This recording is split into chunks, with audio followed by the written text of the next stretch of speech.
हम सब जानते हैं कुछ दिन पहले एक रिपोर्ट प्रकाशित हुई थी, जिस रिपोर्ट में भारत ने सेबी की चेयरमैन और अडानी ग्रुप के बीच में जो संबंध है उसका विवरण दिया था।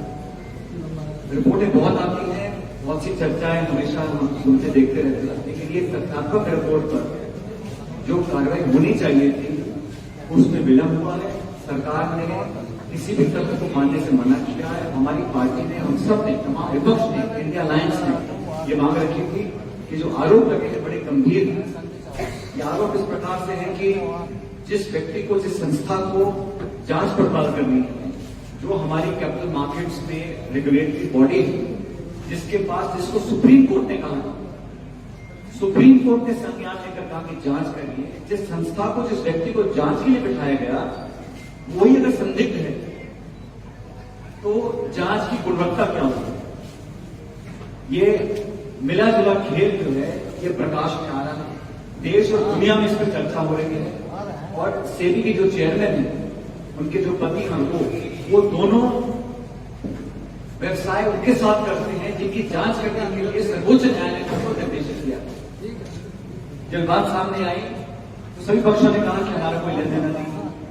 हम लोगों ने कहा अगर सुप्रीम कोर्ट के ऑर्डर के बाद SEBI, securities exchange board of India, जो पूरी कैपिटल मार्केट्स को रेगुलेट करती है, उनकी चेयरमैन अगर संदिग्ध पाई जाए रिपोर्ट के माध्यम से, तो हमने कहा कि ज्वाइंट पार्लियामेंट्री कमेटी बननी चाहिए। जेपीसी की मांग राहुल जी ने करी है, जगह साहब ने करी है, इंडिया अलायंस ने करी है, और हम लोग चाहते हैं कि जेपीसी के माध्यम से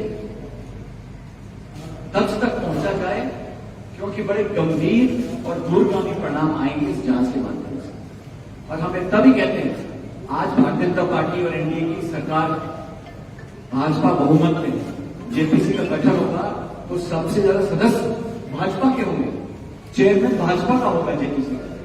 लेकिन अगर सभी दलों के सांसदों की जेपीसी गठित होगी और उसकी निगरानी में जांच होगी तो पता पड़ेगा कि अडानी समूह के साथ जो संबंध इस रिपोर्ट में छपे हैं, श्रीमती बुच के जो सेबी के चेयरमैन हैं, वो पूरे तथ्य और कागजात सामने आएंगे।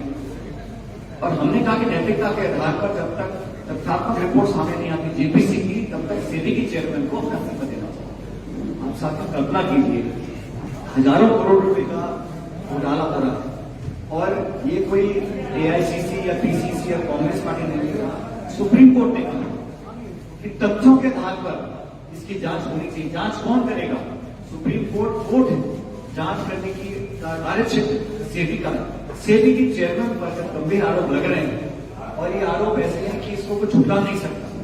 केंद्र सरकार ने चुप्पी साधी है, कोई जवाब देने से कतरा रहे हैं, और हम चाहते हैं कि संसदीय प्रणाली में और देश में अनेकों बार जेपीसी बनी।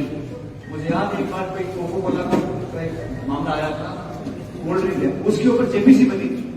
जब इतना गंभीर मामला है और समूह पर जो आरोप लगे हैं, सेबी चेयरमैन के साथ जो सामने की चर्चा हो रही है, उसकी तह तक पहुंचने के लिए जेपीसी की मांग हम लोग करते हैं। और मैं समझता हूं देश भर में हम चाह रहे हैं कि जो ये मिला जुला खेल चल रहा है, 10 साल से सरकार बहुत करती है पारदर्शिता की, ईमानदारी की, और आज भी वो अपने 10 साल के कार्यकाल की चर्चा न करते हुए कांग्रेस और यूपीए, यहां तक कि नेहरू जी को बदनाम करने का काम करते हैं। और हम कह रहे हैं कि देश की जो संपदा है, जो हवाई अड्डे हैं, बंदरगाह हैं, रेलवे लाइन है, खान है, खदाने हैं, उन सबको, सरकार की संपत्ति को गिने चुने लोगों को दे रहे हो, वो भी सरकारी बैंक से फाइनेंस करवाना। इसका हम लोग विरोध करते हैं। हम चाहते हैं देश को उद्योग लगे, रोजगार बढ़े, लेकिन अपने चहितों को मनमाने दाम पर देश की संपत्ति